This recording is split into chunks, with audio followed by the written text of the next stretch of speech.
When the time drew close for Mary to have her child, the government of the people of iron ordered that the people be numbered and put on government rolls. This is Luke chapter 2, verses 1 through 2, but from the First Nations version of the Bible. You are probably aware that there are many different translations of the Bible. The First Nations translation is a newer translation. It came out in 2021, and it is a translation by Native Americans from North America. It's in English, but it uses the tradition of Native American storytelling as its inspiration. After our service tonight, I will be traveling downtown to the Immigration and Customs Enforcement Building, the ICE building, for an 11 p.m. Christmas Eve service. This will be a nonviolent, peaceful worship service outside the building where we will bear witness to the light and love of Christ that breaks into this world, even in the midst of darkness and hate. I have been asked to read the gospel reading at that service tonight, and I have been asked to read from the First Nations version. I've been practicing the reading, and that very first sentence continues to pop out at me. I'll read it again. When the time drew close for Mary to have her child, the government of the people of iron ordered that the people be numbered and put on government rolls. The government of the people of iron. What an appropriate name for the Roman Empire.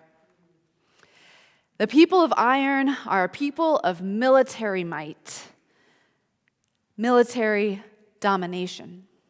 Their empire expands and expands as they conquer their neighbors, occupy their lands, and subjugate their people, exploiting them through extreme taxation, hence needing the census, and oppression.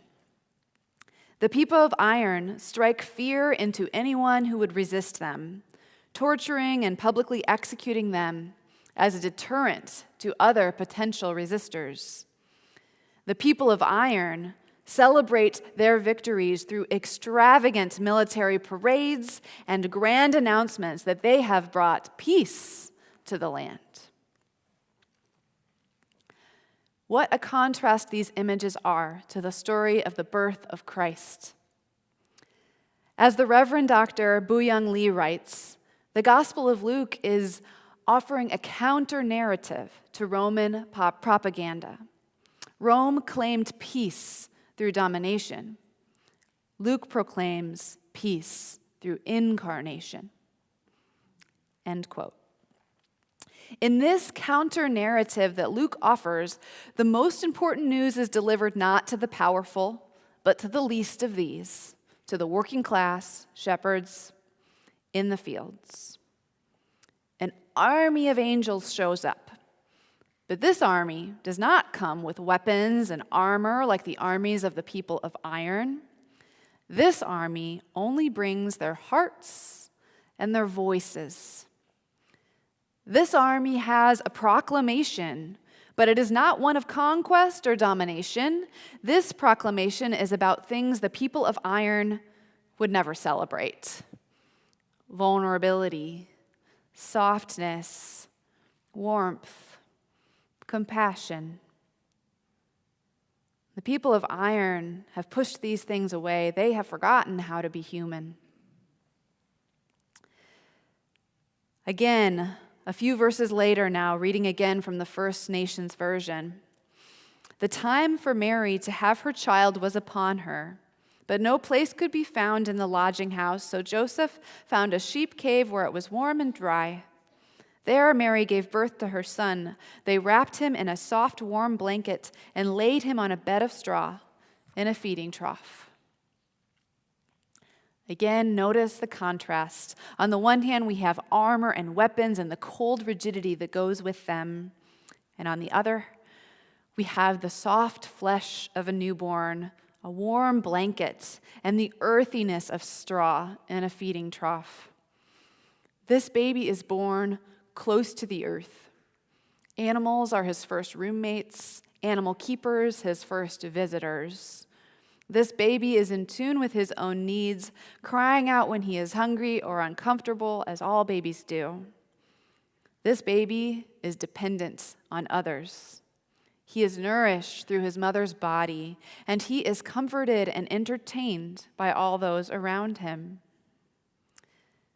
This baby is needy, dependent, vulnerable. This baby is also precious, probably silly, and soft. This is a human baby. As I said, the people of iron have forgotten how to be human. They have tried to push away their vulnerability and their dependence on others, their dependence on animals, and their dependence on the earth. They have no time for silliness, and softness has no place in the army. Territory, wealth, and control are the things that they hold precious, not the human body, spirit, or heart. The people of iron have forgotten how to be human. And sometimes I forget too. I think sometimes we all forget. Sometimes we forget to be vulnerable, to be interdependent, to be silly and soft. Sometimes we lose touch with the needs of our own bodies and hearts, and we overlook the needs of the bodies and hearts of our neighbors. On Christmas, God takes on flesh. God becomes human. What if God becomes human because we have forgotten how? I wonder, what if being human and being divine are not in opposition to each other? What if becoming more divine, that is, becoming more Christ-like, really means becoming more and more human? What if the direction of growth is to be honest about our humanity and not to push it away like the people of iron, but to honor that humanity, to go deeper and deeper into vulnerability, into interdependence, into silliness, softness, and love? I think that when we connect more deeply with these aspects of our humanness, we wake up to who we really are. We wake up to the divine within us. We wake up to love and to hope and to joy. When we connect with our deep humanity, we also can't help but notice and connect with the humanity of others.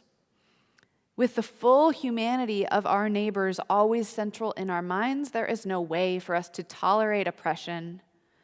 Connecting our hands, hearts, and spirits together, we can resist the modern-day people of iron. The world around us gives us many reasons to fear, many reasons to feel insecure about our future, many reasons to grieve, and many reasons to cry out.